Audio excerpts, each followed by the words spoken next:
Hello there. Thank you so much for joining us. This is News Channel Nebraska. My name's Eric McKay. Let's take a look at our top headlines today.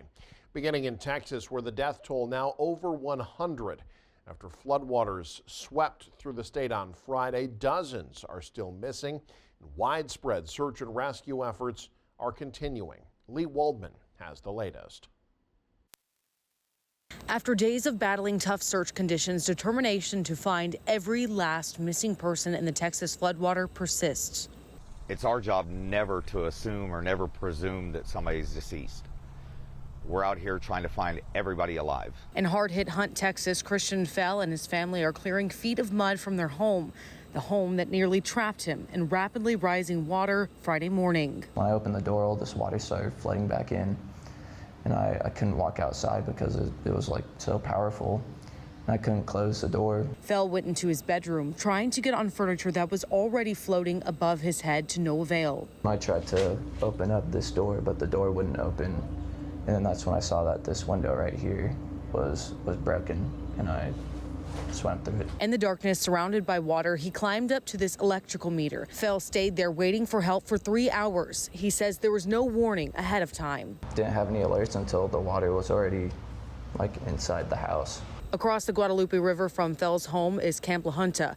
Kelly Rabone's son, Braden and Brock, were saved from the rising water by their camp counselors. Once the water came into his cabin, they moved the boys from their lower bunks to then the upper bunk, and then ultimately hoisted them up into the rafters. In Kerrville, Texas, I'm Lee Waldman.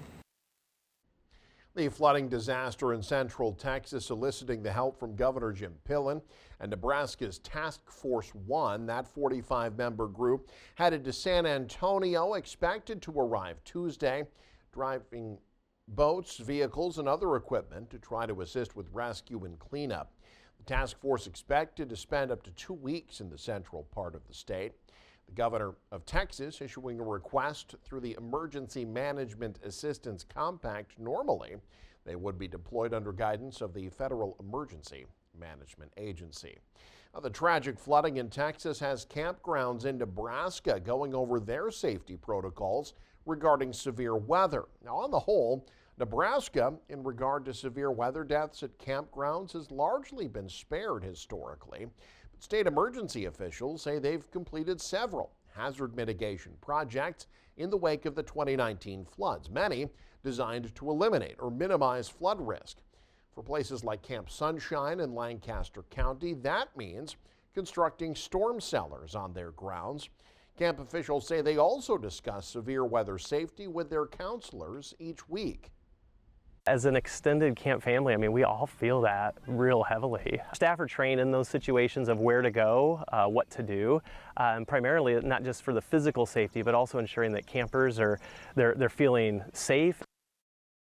The heavy rains in Nebraska on Monday had emergency officials in Antelope County urging residents to evacuate the Neely and Grove Lake campgrounds. Thankfully, there were no reports of any injuries.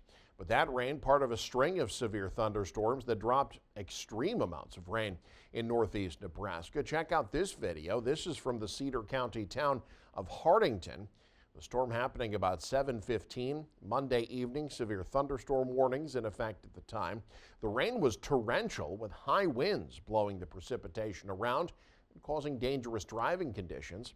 The National Weather Service also received multiple reports of large hailstones, including tennis ball-sized hail, near the small town of Ulbert, about 10 miles northeast of Hartington. Much of the rest of the northeast part of the state experienced similar conditions throughout the night. In other news, a Nebraska union leader taking another crack at unseating a Nebraska incumbent in the U.S. Senate. Dan Osborne made it official Tuesday. He's running against U.S. Senator Pete Ricketts next year. He had been exploring either running against Ricketts or targeting Governor Jim Pillen next year. Osborne ran as an independent for the U.S. Senate last year, losing to Deb Fischer by about 30,000 votes. No word yet on whether or not he plans on running as an independent again. Well, Nebraska's fifth and final Good Life district has been selected for the town of Kearney. NCN's Peter Rice spoke with Dave Greek about more details and what officials there are saying. The state legislature and other state leaders agreed that Kearney is an ideal spot for the final Good Life District, with the city sportsplex anchoring the ground where the new restaurants and other locations will be coming into town. The Good Life District will reside on 200 acres, sitting north of the interstate, stretching from 2nd Avenue all the way west to Yaney Avenue, making it highly visible to people driving on I-80. What exactly does this mean for the city, and why is it such a big deal?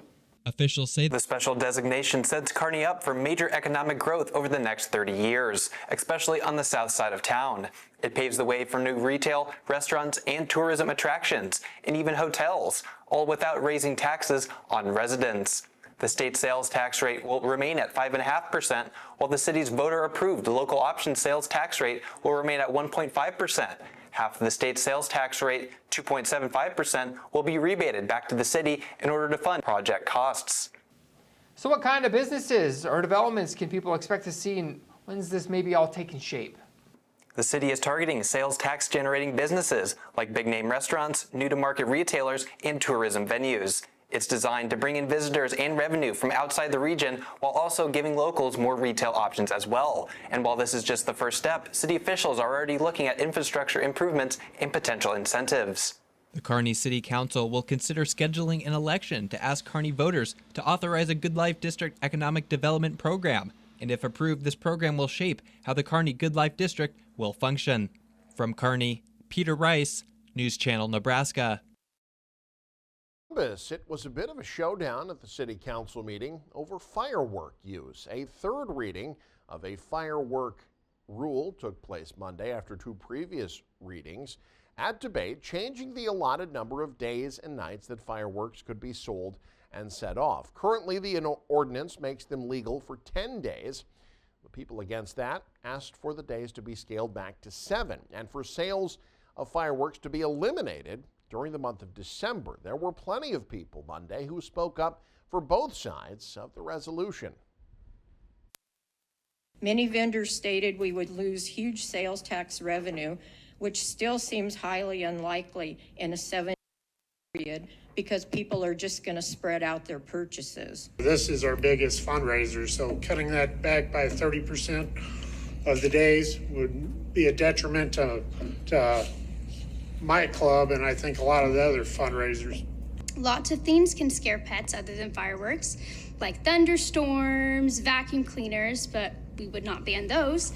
I think what we're asking, 3 days, is a very small price for those who paid the price to have this freedom. The people with PTSD are still going to have problems, especially when people are doing it illegally at 2 in the morning. It's an activity that needs to be monitored and closely watched.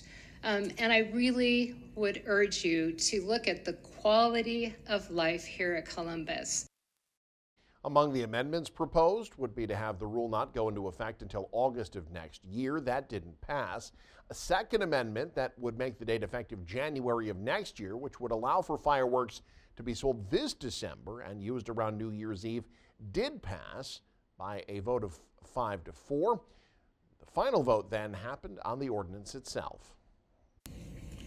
Voting is open. All those in favor signify by aye. Those opposed, nay. Motion passed. So now fireworks can only be sold and used June 28th through July 4th in Columbus, 11 p.m. The curfew for every day except for Independence Day, which extends until midnight. Living facilities will now be charged a fee whenever they call Norfolk Fire and Rescue for lift assistance. The Norfolk City Council voted to approve an ordinance implementing a $400 fee Monday.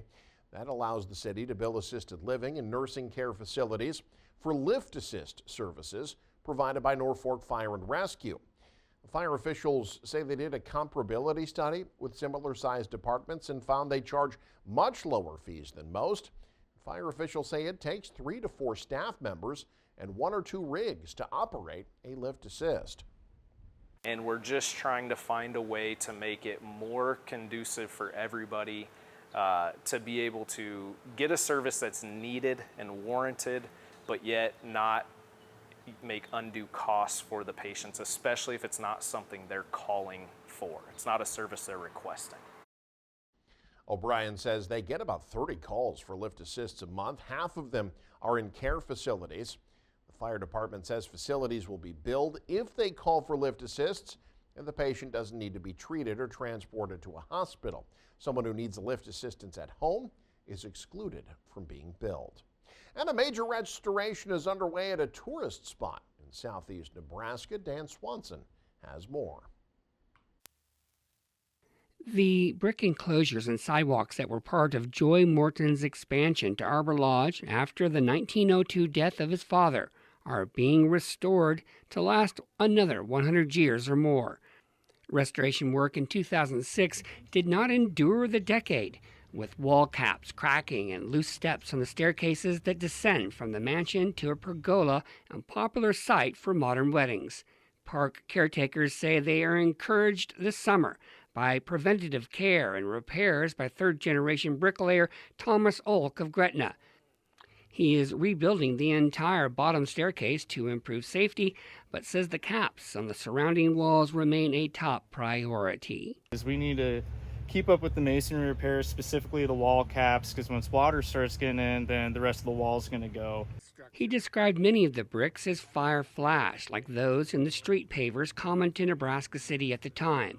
A newspaper report says laying bricks on Upper Central Avenue was delayed in 1903 because of a coal shortage that meant a local kiln could not be fired. And these brick walls here have a very special brick bond where the brick walls are intertwined and bonded together, which is why this huge retaining wall right here in the Rose Garden hasn't failed yet, because everything's connected. Of the tens of thousands of bricks used in the South Garden, Olk expects 90% to be salvageable. From Nebraska City, I'm Dan Swanson, News Channel Nebraska. And you can stay up to date with the very latest by following us online. Head to newschannelnebraska.com, click on the News tab there. You can also follow us on X, like us on Facebook and Instagram as well. Thanks for joining us. Have a great day. This is News Channel Nebraska.